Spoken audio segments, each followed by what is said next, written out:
Je vous souhaite très bonne et heureuse année 2025, à travers vous donc à tout le personnel travaillant à l'institution présidente du Faso. Je souhaite que 2025 soit une année pleine de santé pour vous, votre famille et vos proches, pour que vous puissiez donner le maximum de vous-même dans le travail pour le bonheur de notre peuple. Que 2025 soit une année où vous verrez tous vos projets donc couronnés de succès, de prospérité et surtout que tout au long de l'année, que Dieu guide donc notre action, nous protège et veille sur nous. Je souhaite aussi rappeler à tout un chacun que la lutte contre l'impérialisme doit être donc intégrée dans nos gènes maintenant.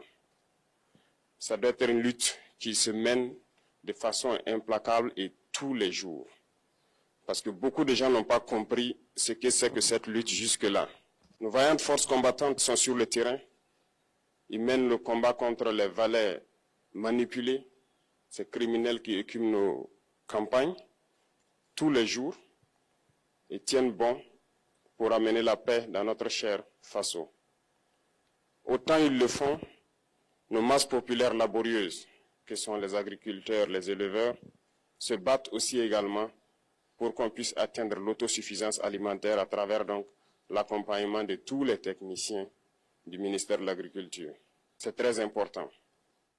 Et autant qu'eux aussi se battent dans l'administration, nous devrons nous battre pour changer de mentalité.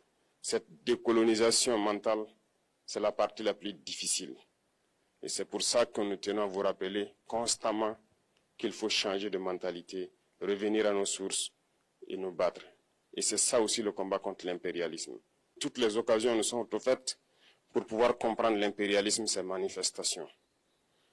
Quand je prends dernièrement les propos d'Emmanuel Macron sur l'Afrique, eh bien, tout Africain conscient devrait donc comprendre très vite tout ce qu'il a pu nous dire et qu'est-ce que ça signifie. Le général Tchani a dit il n'y a pas longtemps du changement donc de tactique ou de stratégie des forces françaises en Afrique, et je pense qu'il est venu le confirmer. Il s'agit de dissoudre et de garder un dispositif socle. Et Emmanuel Macron l'a si bien dit qu'on ne peut que le remercier pour cette sincérité, même si certains ont voulu mettre la poudre aux yeux de leur population, mais la réalité finit par rattraper aussi. Ils ne partiront pas de certains pays, ils ont juste dissous le dispositif. Vous ne les verrez plus dans des bases, mais dans les ambassades, ils seront là. Ils vont constituer des sociétés de sécurité pour sécuriser leurs sociétés qui existent dans ces pays-là. Mais les soldats seront là, mais vous ne les verrez plus en tenue ou rassemblés dans des bases. C'est tout ce que ça veut dire. Ils vont se réorganiser, mais seront là. Il a parlé de politesse vis-à-vis de certains chefs d'État en leur donnant la primauté d'annoncer donc la rupture ou le départ des forces françaises. Ça nous importe peu, on peut dire, mais tout ce que nous savons, c'est que si vous voulez une rupture avec ces forces impérialistes, c'est simple, on dénonce les accords. Tout commence par là-bas. Et je pense que l'exemple du Tchad, en tout cas, est palpable. Ils ont commencé par dénoncer les accords. Sinon, si on ne dénonce pas les accords, juste dire que les bases quittent, on n'a rien fait. Parce que le problème se trouve dans les accords coloniaux de défense qui ont été signés depuis l'indépendance. Le plus dangereux n'est pas ceux-là que vous voyez dans les bases. Le plus dangereux, ce sont les conseillers militaires. Les conseillers militaires existent dans tous ces pays. Ils ont existé au Burkina aussi jusqu'en fin 2022, jusqu'à ce que nous prenions nos responsabilités. Et qui sont ces conseillers militaires? C'est ceux-là qui sont censés mettre en pratique la politique de la France ici. Ils doivent travailler à rendre nos armées très faibles pour que la France puisse toujours avoir l'argument d'exister ici. Sous Blaise Compaoré, ils avaient réussi. Nos sentinelles prenaient donc la garde avec des bâtons. C'est ça que la France veut de nos armées. Lorsque nous arrivons à cette étape, nous n'avons pas le choix que de vouloir qu'ils viennent s'installer. Mais l'armée burkinabé a réussi à un moment donné à se débarrasser des conseillers militaires. Malheureusement, je pense qu'en 2019, après l'opération Otapuano, où ces Français ont vu que l'armée burkinabé a encore une capacité de réagir au terrorisme, ils ont appelé le chef d'état-major en France, ils l'ont instruit de reprendre les conseillers militaires dans toute la structure. Eh bien, il n'a pas accepté, mais au retour au pays, les politiques l'ont instruit d'accepter les conseillers militaires. Et c'est là que les conseillers militaires sont revenus dans l'armée burkinabé en 2019. Avec toutes les conséquences qu'on connaît, l'armée était en train de disparaître dans les années 2020-2021. Et d'ailleurs, c'est le moment où beaucoup de militaires ont dû déserter parce qu'il n'y avait plus d'espoir. On était en train de s'effondrer. Voilà un peu comment ils travaillent. À l'état-major général des armées, dans tous les états-majors d'armée, dans les écoles, c'est eux qui sont censés dicter la politique de notre armée. C'est eux qui nous disent combien recruter, quand recruter et qu'est-ce qu'il faut en faire. Ils sont dans les écoles pour nous dire comment il faut les former et ainsi de suite. Tant que ces conseillers militaires sont là, vous n'êtes pas indépendant. Votre armée aura juste l'apparence d'une armée qui sera là en train de faire des parades, du cirque. Mais lorsque viendra la guerre, vous vous rendrez compte que la parade, c'est une chose, mais la guerre, c'est une autre chose. Il faut rompre les accords. C'est la seule façon d'avoir une armée indépendante et se construire, être fort. Mais beaucoup de gens ne le comprennent pas peut-être. Et même avec ces accords, la France choisit dans nos États des élèves officiers pour aller les former. C'est à travers ces mêmes accords. Mais en réalité, ces officiers qui partent se former pour la plupart, pour la France, ils viennent pour servir l'État français dans leur pays. Ils ne viennent pas pour servir nos pays. Ils les forment pour qu'ils viennent servir les intérêts de l'État français. J'en veux pour preuve. Lorsque nous nous sommes révoltés, beaucoup d'officiers au Burkina qui ont été formés en France ont été immédiatement contactés pour leur dire que c'est le moment de se mettre en action parce que vous avez été formés pour ça, pour servir les intérêts de la France. La plupart de ces officiers nous ont rendu compte, nous avons pris acte et nous continuons de suivre.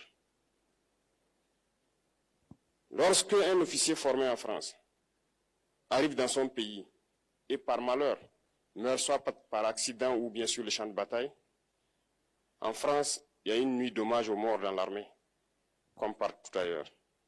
À la nuit d'hommage aux morts, on cite le nom de l'officier en question et on dit « mort pour la France ». Il ne le forme pas pour servir son pays, il le forme pour servir leur État. Et dans beaucoup d'États africains, il y en a plein de ces officiers. Combien sont patriotes, Dieu le sait. C'est une leçon que Emmanuel Macron a donnée encore aux chefs d'État africains, de se rattraper et de pouvoir vraiment mener cette lutte contre l'impérialisme. Mais en plus de ça, il a aussi insulté tous les Africains dans ses propos. Il y a une partie qui a retenu mon attention, là où il parlait d'ingratitude, et que l'ingratitude est une maladie non transmissible aux humains. Lui, il est humain, notre ingratitude n'est pas transmissible à lui. Voilà comment ce monsieur voit l'Afrique, voit les Africains. Nous ne sommes pas des humains à ses yeux. Peut-être que c'est lui qui n'est pas humain, il ne se met pas dans la classe des humains. Mais s'il y a bien un ingrat, c'est bien lui. Je pense que s'il n'est pas athée et qu'il prie, à chaque matin qu'il se réveille et qu'il prie, il devrait aussi prier les Africains. Parce que c'est grâce à nos ancêtres qu'il existe aujourd'hui une France. Il devra nous prier. À ses yeux, nous ne devons pas être des humains, nous sommes plus que des humains. Ce sont des messages très forts qu'il passe. Moi, je pleure le peuple français. Mais quand même, il est bien pour l'Afrique. Il est un mal nécessaire pour nous. Ceux qui veulent se réveiller, se réveillent. Ceux qui ne veulent pas se réveiller, comme on le dit, on ne peut pas réveiller quelqu'un qui ne dort pas. Les Africains doivent se réveiller. Nous devons travailler à être indépendants, à faire au moins ce que nos peuples connaissent le bonheur. Et la lutte contre l'impérialisme, c'est ça. Il faut décoloniser les mentalités, prendre en compte toutes ces données-là, parce que le monde nous donne tellement d'exemples à voir. Pour eux, il n'y a pas de morale. Ils peuvent vous désigner aujourd'hui terroriste, mais demain, vous êtes un héros, par leur simple bouche. Ils décident de ce qu'ils font. Ils parlent de démocratie, mais ils se font eux-mêmes des coups d'État constitutionnels entre eux. Ils parlent des droits de l'homme, mais ils déciment des populations ailleurs. L'Africain doit se réveiller, l'Afrique doit se réveiller. Et le combat contre l'impérialisme est permanent. Et je vous invite à incorporer ce combat à travailler en sorte que nous soyons réellement indépendants, que nous soyons autosuffisants et que nous puissions nous développer, connaître le bonheur, ce à quoi notre peuple aspire. Merci, je vous souhaite une très bonne journée, une très bonne semaine et une très bonne année. Et que, à la fin de cette année 2025, en faisant la rétrospective, nous devrons nous dire que nous avons apporté un grand plus à notre nation. Merci beaucoup à tous, que Dieu vous bénisse et que Dieu protège notre chère patrie. La patrie ou la mort, nous vaincrons.